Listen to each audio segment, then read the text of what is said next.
18th century Austin, but perhaps best known for his work of public buildings such as that of the Governor's Mansion. See more of his work of this pillar of the capital city community on this edition of Austin Faith Dialogue. Please join us.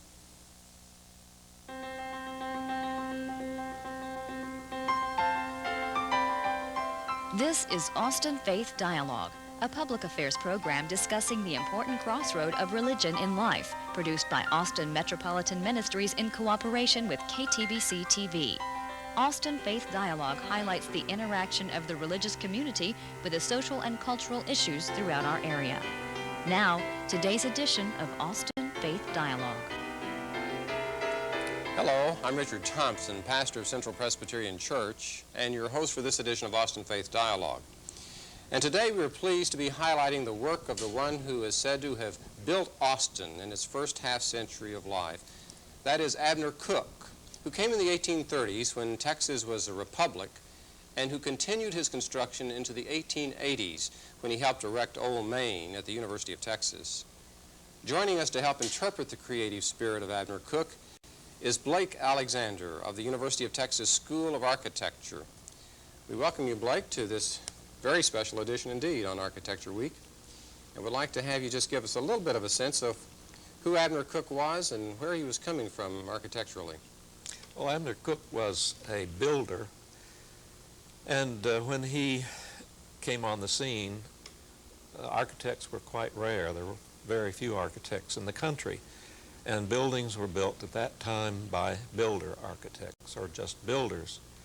He was born in Rowan County, North Carolina in 1814, and he clearly, by the time he came to Austin, had had a good experience with other builders. The typical procedure for a builder at that time was to apprentice to a master builder, and we feel that Abner Cook was an apprentice in North Carolina, and by the time he was 21, he left North Carolina to go west. Mm-hmm.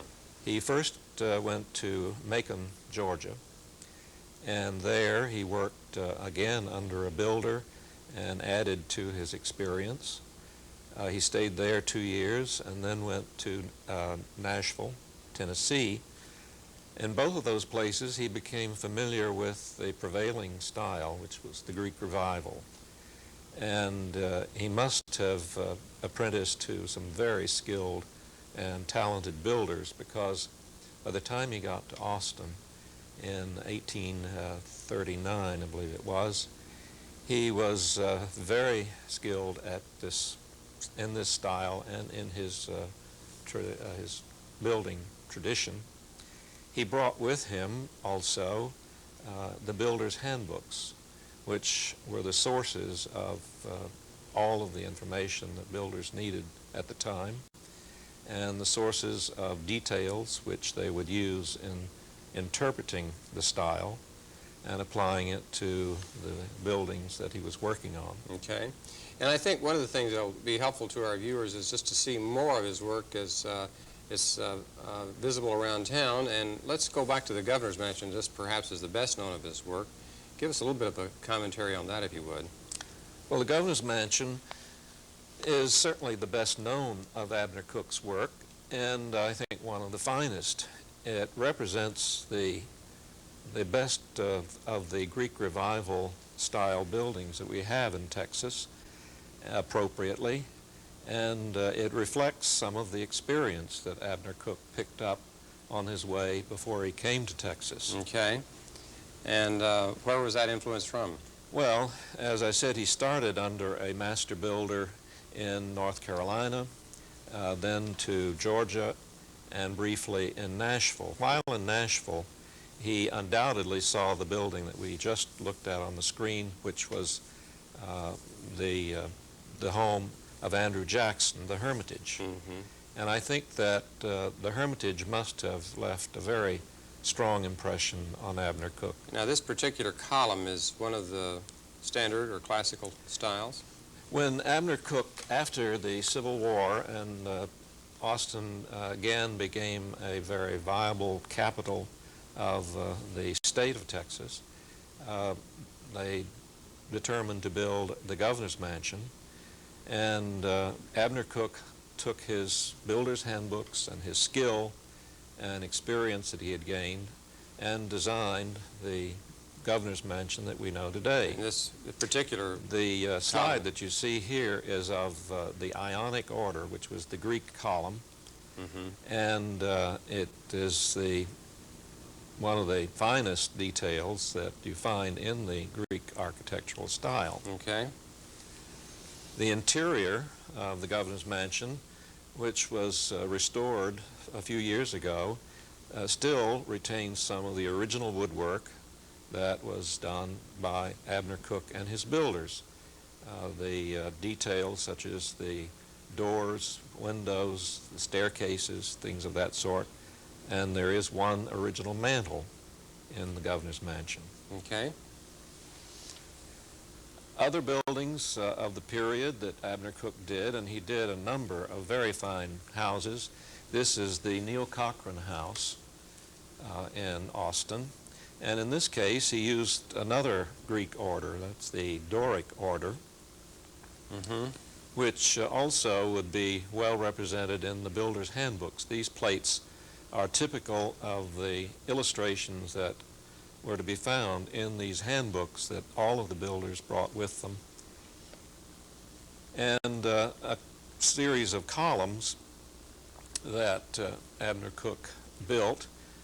These slides were taken when one of the columns was on the ground of a demolished building, and the next detail will show just how the columns were put together. These columns have subtle visual details such as the curvature of the column, the entasis. And in order to do that, the columns were built up like barrels. You may be able to see that the sides of the column are staved like barrels and put together with splines. It's a very skilled craft to create these columns, and it represents the skill of Abner Cook. The interior of the Neil Cochran House also shows a very skillful use of the carpenter's handbook and the detail of the curved stair. You find that curved stair in the governor's mansion, the Neil Cochran House, the Pease mansion as well. And that's not typical of the interior construction. Well, it represents the very finest because it took a great deal of talent and skill to do a curved stair like that. I see. On the exterior of Abner Cook's buildings, his houses, we frequently see this balustrade detail. It has become a trademark of Abner Cook. It's referred to as the X and stick detail, and you find it, as we've seen on the governor's mansion, the Pease mansion, the Neil Cochran House, and others. And it's a detail that we find that came down through Roman architecture and was popular in the Greek Revival style. Kind of one of Cook's own signature features. Yes, it really is a trademark. And now we look at perhaps his largest, certainly his most expensive mansion that Cook built in the period of 1854-55. This is the Shivers, or the Pease Shivers mansion. It was for years, many years, owned by the Pease family. And it too, you will notice, uses the Greek Ionic order, a very handsome example of his work. Another building, house that he did was Sweetbrush, built for the Swisher family. It was originally built downtown, and in the 1920s it was moved out to infield and reconstructed with wings added to it. But it's another very handsome example of Cook's work. In this case, instead of the classic temple portico across the front, you have a four-column porch or portico of paired Ionic columns. Okay. And then a charming small cottage in the simplified Greek style, Greek Revival style, was the Beriah Graham house. Okay. Now, why don't we just pause for a moment to reflect on some of the features that you've just given to us about Cook's work. The thing that, comes to me is that he's what you're saying, he's taken these handbooks that were, available to any builder, but he's done something differently with them. What would you characterize as the source of his creativity? Well, I think what sets Cook's work apart, and in those days, certainly there were a number of builders throughout the state, Dallas, Waco, Austin, San Antonio, that were building in the Greek Revival style, and they too had their handbooks. But it seems to me that Abner Cook had an eye, a skill with the style. He had a familiarity with it, and he was able to be very creative within the classic revival style or the Greek revival style. And it was that sensitivity and his very keen eye for proportion that sets his work apart.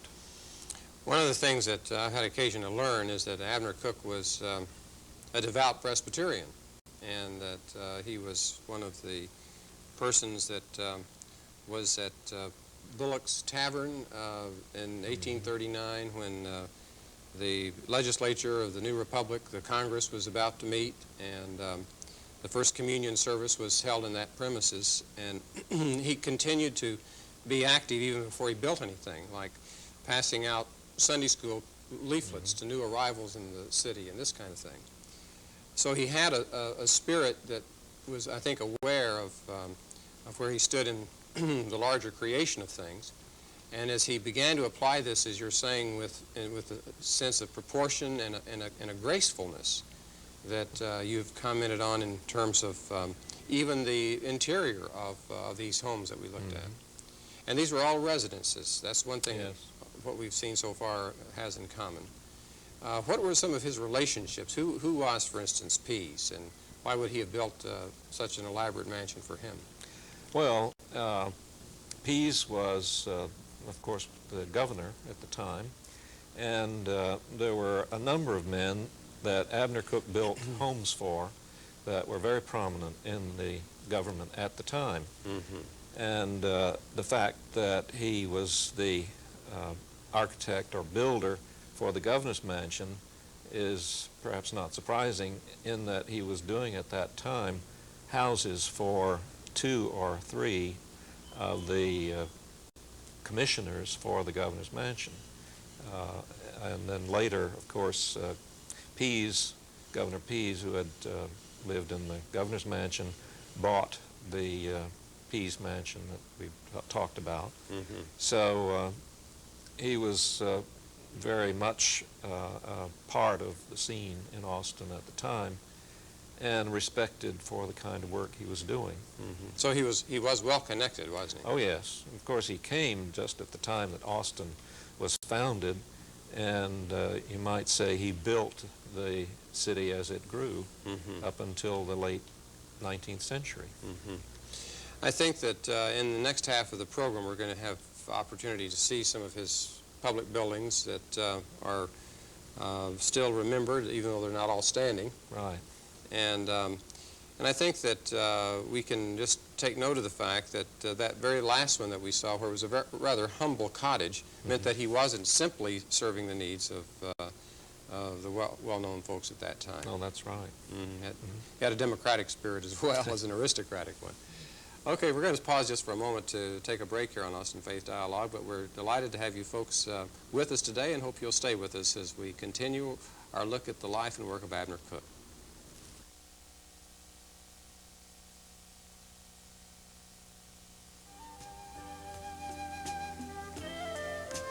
Austin means serving you. That has always been the primary goal of Austin Metropolitan Ministries. We are religion in action through the work of these organizations. Each plays a key role in making the capital city a better place to live. But we can't do it alone. Do you have some spare time, talents, or any resources that you can share? If you do, please call AMM at 472-7627. because serving Austin means serving you.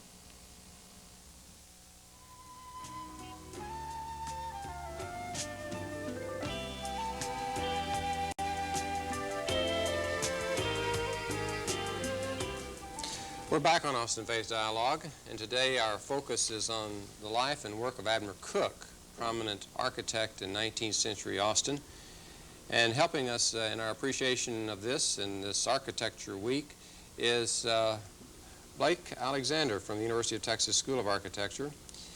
Blake, before we had the break, we were looking at some of the residences that were the work of Cook, and now we're beginning to take a look at some of his more public buildings. Why don't we begin with the one that I know is not standing but is still remembered? Well, this is the old Capitol, and Cook was not the designer of this building, perhaps fortunately, because I think it would not have helped his reputation. He would have probably done a better job, but he was the contractor for a great deal of the interior work, the wood carpentry and work in the interior of the Capitol. So he was responsible in that part of the building, but not for its overall design. I see. And this is where the foundations you can still see to the south of today's Capitol. Yes. Mm-hmm. Okay. And then here's a commercial building, it looks like. A commercial building, the Samson Hendricks building on Congress, one of the early buildings of his that is still standing. We were very fortunate, I think, to have this building. It's the oldest building on Congress Avenue. It was a commercial building for the firm of Samson and Hendricks. And it was very fortunate, too, that in the rebuilding of the block downtown, this building was saved and restored a few years ago. Mm-hmm. What block very is it on? handsomely. It's the 600 block of Congress on the west side. All right. Then the last major work that Abner Cook worked on, he was the contractor for the west wing of the old main building at the University of Texas, and was working on the building when he died in 1884. The building was not completed at the time, but he built the first wing of it, the first part of the building that was built.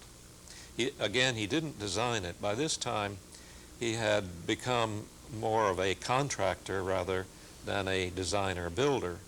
And there were now architects in Austin who were professionally trained architects, such as Ruffini, who designed the building, and Cook became the contractor I see. on the building. Mm-hmm. Okay. And then the First Presbyterian Church that you see here, Cook again was not the builder, but was very active in working on the church and was, I believe, well, not at this time he was not a member of that.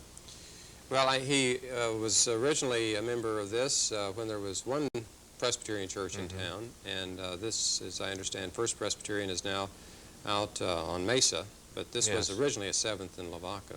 That's right. One of the very handsome Romanesque revival buildings built in the late 19th century.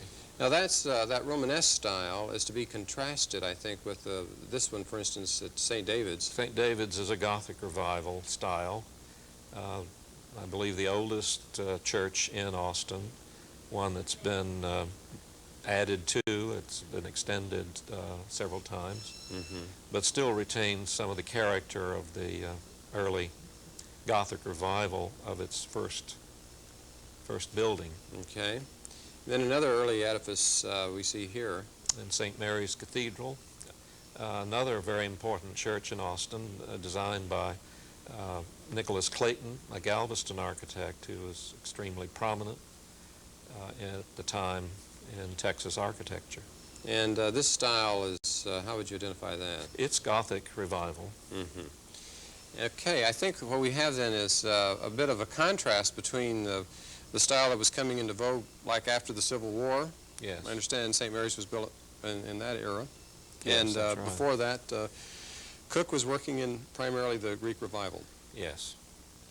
In his early buildings, and particularly those before the Civil War, it was practically all Greek revival. And after the Civil War, other styles came in, and by that time Cook was, rather than designing buildings, he was the contractor, builder. And I know that in his influence at Central Presbyterian Church, earlier called First Southern, which he was a founding elder for after the Civil War, that he helped in the location of that at 8th and Brazos, but again, he had someone else that actually did the work that was considered the architect. So he was less and less the architect and more in a support role, it sounds like. That's right. After the Civil War, the process of building changed, and rather than having one person who did the designing and building, you had the development of the profession of architecture and contractor. And at that point, Abner Cook became the contractor doing the building of someone else's design, the architect's design. I'd like to then return to the heart and the spirit of the man as we've seen it evidenced in his work. I have had the sense that he was a person who, although obviously well connected at various points in his life, I know during the Civil War he lost a good bit of his wealth, and there is a recent biography of his life. You recall the name and author of that? Kenneth Hafferteep, and the title is Abner Cook, Master Builder. And it's an excellent study of Cook and his work. And for folks who are interested in learning more about that, they can probably find that at their local bookstore. It's available. It's a fairly recent book, and I think it's, you might say, the last word on Abner Cook. Well, I've had occasion to read that, and as I was saying, the thing that impressed me was that he was able to persist through both prosperity and adversity, and that was an indication that he had a certain character to his that is evident in his work, emanated from who he was as a person. Do you know anything about his life and his family life, or his involvement in the communities and in other ways?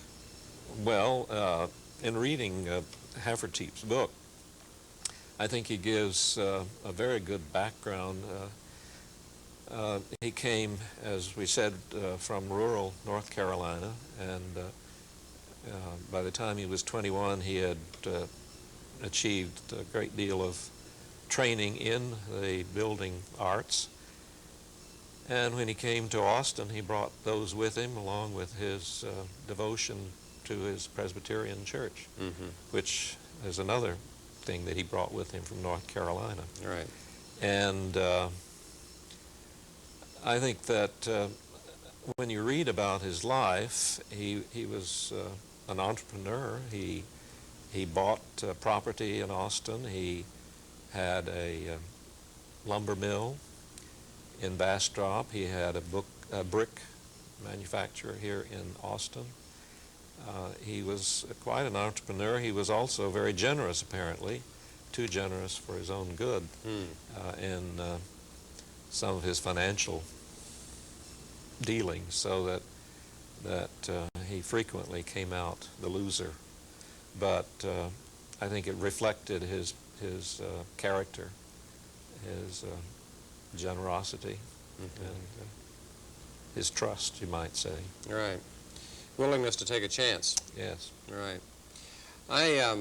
I'm interested, too, in your teaching at the University of Texas. Have you had occasion to use Abner Cook in terms of any of your courses to illustrate his style? Or? Oh, yes, yes. In teaching a course in Texas architecture, certainly he's one of the personalities and characters that you would use. And I understand he also did a little work over in Huntsville. Well, he was briefly the superintendent of the penitentiary at Huntsville, appointed to that position mainly to do the building, to build the penitentiary. And once he had done that, he returned to Austin and resumed his practice. So even though he was away for a while, Austin was really his focus. Oh, yes. In fact, he didn't sell his house When he moved his family to Huntsville, it was understandably a temporary position. Mm-hmm. You know, one of the other things that as we were looking at our pictures, there was one that I missed about the what was called Cook's Corner. Oh, yes. Tell us a little bit about that. Well, that was another one of his business projects. He built an office building at the corner of 6th and Congress. That's where One American Center is now? Right. And it's the other end of the block where the Sampson Hendricks building is. Mm-hmm. And that was called Cook's Corner. It was his building. And I think there was a bank on the first floor. His offices were on the second floor. Mm-hmm. And that was the same location as Bullock's Tavern when the city was started. That's right. As and the Capitol was being established here, and so there's a history just at that one location. That. Oh yes, that block is a very historic block. I know there's a marker inside the One American Yes. Center building that indicates the origins there. You retired from teaching at UT. Yes. How long ago? Last January. And in terms of your career at UT, how long were you in the teaching profession there? 38 years, I think. And as you look back over that, the campus itself has changed. I think we could have a whole program just on what's happened out there at University of Texas. What's the main change you've seen in that regard? Well, of course, Abner Cook's building was long gone by the time I got there. And the main building as we know it today was there. And we've had some very fine architecture on the campus, from the work of the old main building by Abner Cook to the fine work by Cass Gilbert, who designed the old library building now called Battle Hall, where I fortunately have my office. Mm-hmm. And then later on the work of Paul Cray, another very nationally prominent architect, who contributed a great deal to our campus. Well, we will look forward perhaps at another time to, maybe another architecture week sometime, to have that highlighted at UT, but we're certainly glad for your representation here today, Blake. And thank you. Thank you folks for watching on Austin Faith Dialogue always, and we hope that you've enjoyed this highlighting of the work of Abner Cook, the builder of Austin in the 19th century. Join us next week, and I'm Richard Thompson. Peace be with you.